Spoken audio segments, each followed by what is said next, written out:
babala. Mag-ingat po tayo sa ganitong itinuturo dahil hindi po ganito ang sinasabi sa Biblia.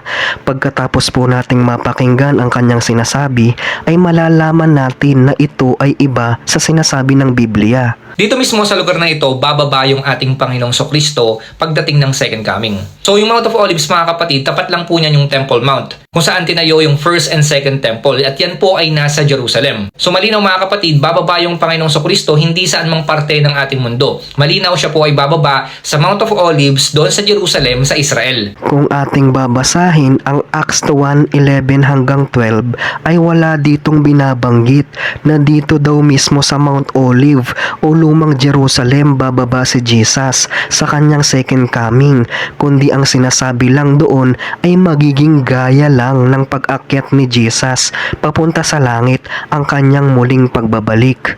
Kundi ang tunay na nakasulat sa Biblia sa second coming of Jesus ay makikita siya ng lahat ng mata ng tao na nabubuhay sa oras na iyon sa kanyang pagbabalik.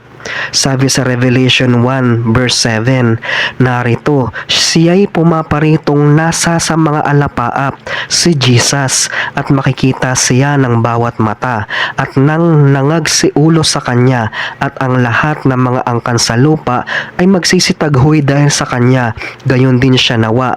Matthew 24:26-27. Kaya nga kung sa inyo'y kanilang sasabihin, narito siya'y nasa ilang, huwag kayong magsilabas, narito siya'y nasa mga silid, huwag ninyong paniwalaan, sapagkat gaya ng kidlat na kumikidlat sa silanganan at nakikita hanggang sa kalunuran, gayon din ang pagparito ng anak ng tao o ni Jesus sa kanyang second coming.